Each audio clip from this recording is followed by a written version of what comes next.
আমি যখন জেলে যাই, আমার সব সহকর্মী কয়েদি যারা আমার সাথে বন্দী ছিল সবাই জানে। আমি বলছি আমার বয়স তো 60 বছর তখন ছিল, আমি যে 40 বছর ফেলাই দিলাম, 40 বছর আল্লাহর কাছে দিয়ে দিছি।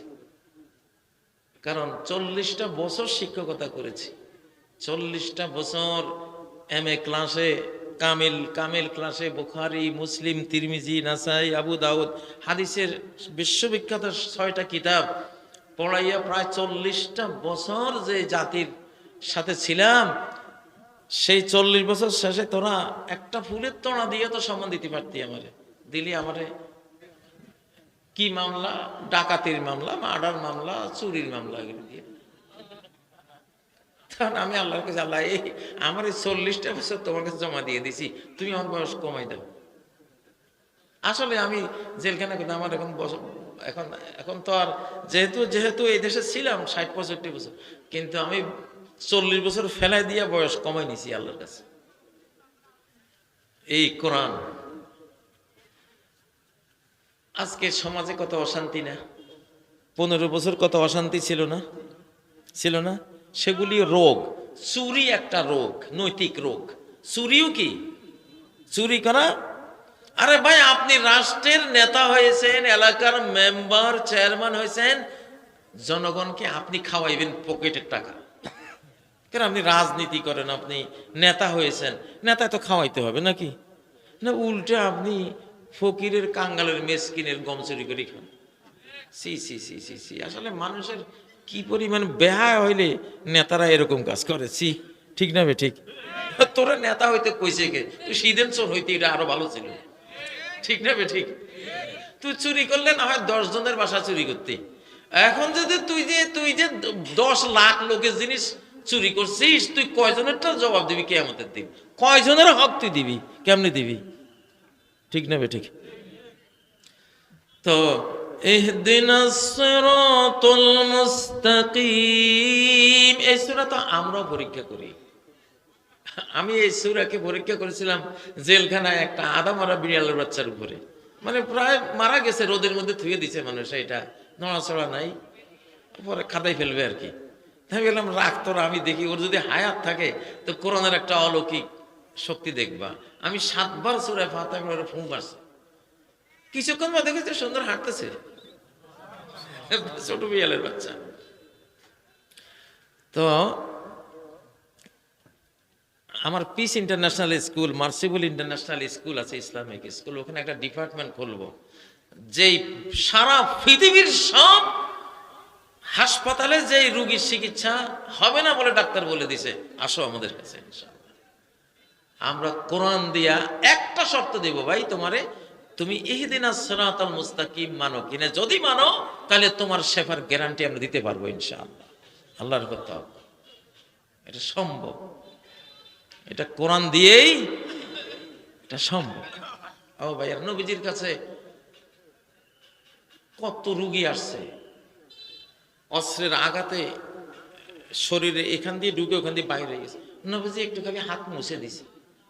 সাহাবীরা তার যে কাটা গেল, আঘাত পাইলো, কিচ্ছু নাই, কিছুই নেই। আল্লাহর কোরআনের বরকতে সব উধাও হয়ে গেছে, উধাও হয়ে গেছে।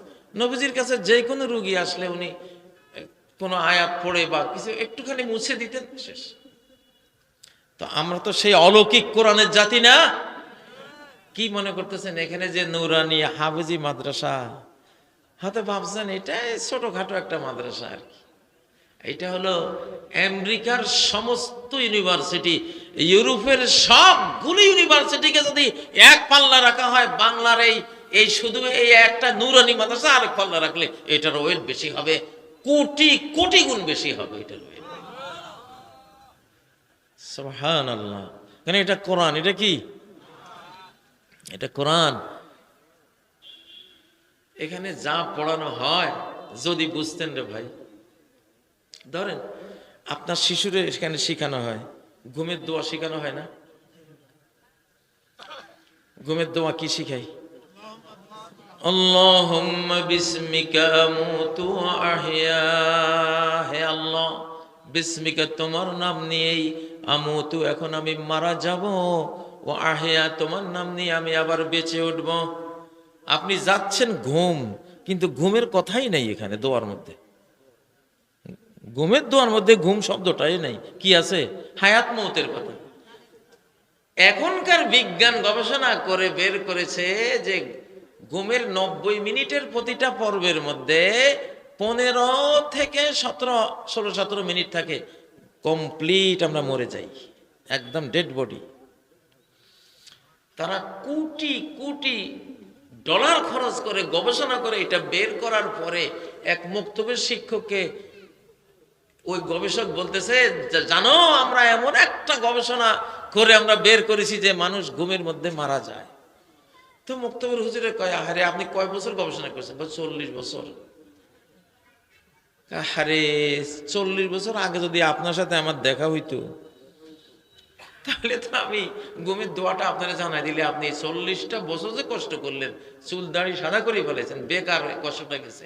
আমরা তো মুসলমানরা, আমরা ছোট্ট 4 বছরের বাচ্চারে শিখাই, হে আল্লাহ আমি ঘুমাচ্ছি মানে এখন মারা যাচ্ছি, আর আমি জেগে উঠবো মানে আমি বেঁচে উঠবো, এটা আমার মরণ। এটা কি? সুবহানাল্লাহ। ওই পরে ওই গবেষক কয়, ঠিক নাকি তোদের ইসলাম আছে? হ্যাঁ, এই দেখ এই যে দোয়া। পশ্চিমা গবেষকরা এখন বলে যে আসলে মুসলমান হয়ে যাওয়াই ভালো সবাই, কারণ যেটাই আবিষ্কার করি ওইটাই দেখি তাকে কোরআনের মধ্যে, এদের হাদিসের মধ্যে।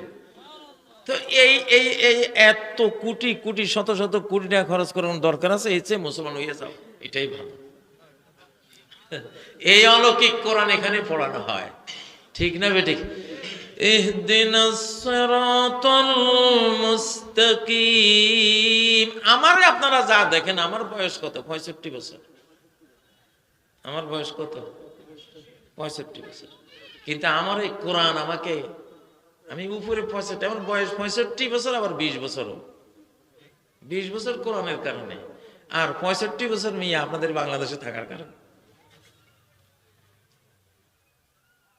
আমি যখন জেলে যাই, আমার সব সহকর্মী কয়েদি যারা আমার সাথে বন্দী ছিল সবাই জানে, আমি বলছি আমার বয়স তো 60 বছর তখন ছিল, যে 40 বছর ফেলাই দিলাম। 40 বছর আল্লাহর কাছে দিয়ে দিছি, কারণ 40টা বছর শিক্ষকতা করেছি। 40টা বছর MA ক্লাসে, কামিল ক্লাসে বুখারী, মুসলিম, তিরমিজি, নাসাই, আবু দাউদ হাদিসের বিশ্ববিখ্যাত 6টা কিতাব পড়াইয়া প্রায় 40টা বছর যে জাতির সাথে ছিলাম, সেই 40 বছর শেষে তোরা একটা ফুলের তোড়া দিয়ে তো সম্মান দিতে পারতি, আমারে দিলি। আমারে কি মামলা? ডাকাতির মামলা, মার্ডার মামলা, চুরির মামলা, এগুলো দিয়ে। তখন আমি আল্লাহর কাছে, আল্লাহ এই আমার এই 40টা বছর তোমার কাছে জমা দিয়ে দিছি, তুমি আমার বয়স কমাই দাও। আসলে আমি জেলখানা কিন্তু আমার এখন এখন তো আর যেহেতু এই দেশে ছিলাম 60-65 বছর, কিন্তু আমি 40 বছর ফেলাই দিয়া বয়স কমাই নিছি আল্লাহর কাছে। আমার কেউ পরীক্ষা করলে তাই ভাবে এই কোরআন দিয়ে কি না অসম্ভব বলেন। আলেম ওলামারা যে ওয়াজ করে, এই যে আমি ধরেন আমরা সারা রাত নাই দিন নাই রাস্তায় 400 কিলোমিটার 500 কিলোমিটার সারা রাত সারা দিন রাস্তায়, এই পরিশ্রম করার পরেও এসে মাহফিলে যখন বক্তৃতা দিই, আপনাদের কাছে কি মনে হয় যে হুজুর খুব জড়সড় হয়ে গেছে? এত ভিটামিন আসে কোত্থেকে? এই যে vitamin B complex, spiritual vitamin B complex, আধ্যাত্মিক। আল্লাহু আকবার, এটা গ্যারান্টি ইনশাআল্লাহ, এটা গ্যারান্টি। ইল্লাল্লাযীনা আমানু ওয়া আমিলুস সালিহাত, যারা ঈমান আর সৎকর্ম করে এই কোরআনিক জীবন যাপন করে, লাহুম আজরুন গায়রু মামনুন, তাদের জন্য এমন পুরস্কার দুনিয়া আখিরাতে, যে পুরস্কারের কোনো শেষ নাই, গোনা পড়া নাই। আচ্ছা, আপনি একটা পরীক্ষা করেন তো, আপনার গ্রামে যদি হিন্দু বাড়ি থাকে, 80 বছর বয়সের একজন হিন্দু বুড়ি নেন, ঠিক 80 বছরের একজন মুসলমান বুড়ি নেন।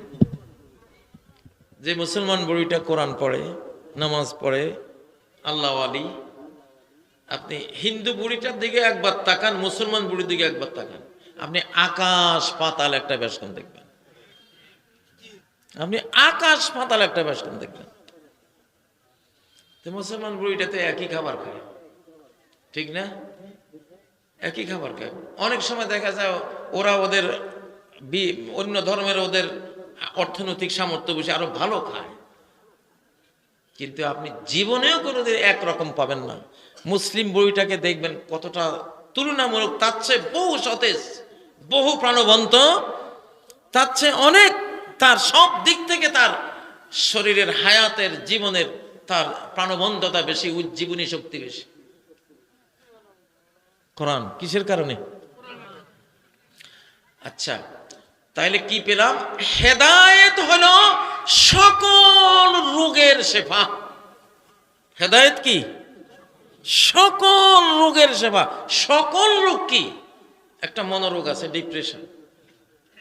যে ডিপ্রেশনে বিশ্বে এখন প্রায় প্রতি বছর 15 লক্ষ লোক আত্মহত্যা করে।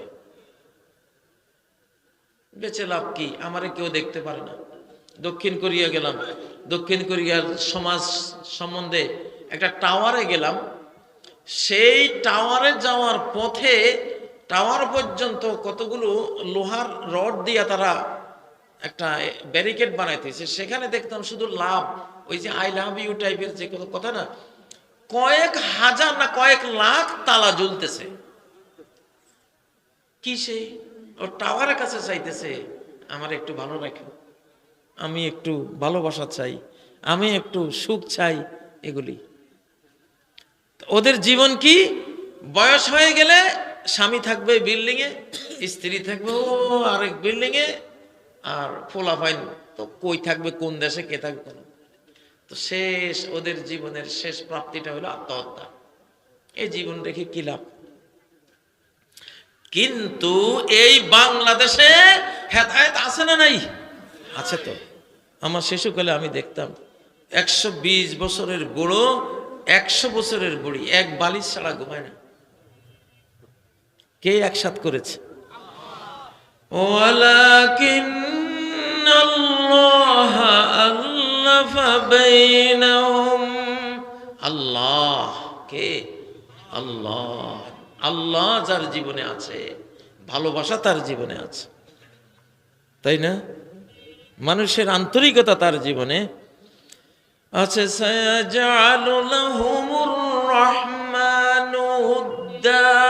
যারা আল্লাহ ওয়ালা হবে, ঈমানদার হবে, কোরআন ওয়ালা হবে, তাদের জন্য আল্লাহ জীবনের মোড়ে মোড়ে, বাঁকে বাঁকে, পরতে পরতে, ঘরে দুয়ারে, রাস্তা ঘাটে, রাষ্ট্রে বিরাষ্ট্রে আল্লাহ বলেন সায়াজআলু লাহুমুর রহমান। রহমান তাদের জন্য তৈরি করে রাখবেন উদ্দা, মানে ভালোবাসা। তাদের স্ত্রীরাও তাদেরকে ভালোবাসবে। আল্লাহ নবীজির আয়েশার ঘরে কি ছিল? একটা আলমারি ছিল না, একটা সোফা ছিল না, একটা খাট ছিল না, ওনার একটা স্বর্ণের অলংকার ছিল না, ভালো কোনো ড্রেস জামা কাপড় ছিল না, কিছু হাঁড়ি পাতিল বাসন কোসন আলমারি ভর্তি ছিল ছিল না। কি ছিল? কিছুই ছিল না। কয়েকটা কাঠের উপরে একটা চামড়া বিছাইয়া স্বামী স্ত্রী ঘুমাইতে। সেই আয়েশা কি বলে? আয়েশা বলে লানা শামসুন ওয়ালিল আফাক শামসু।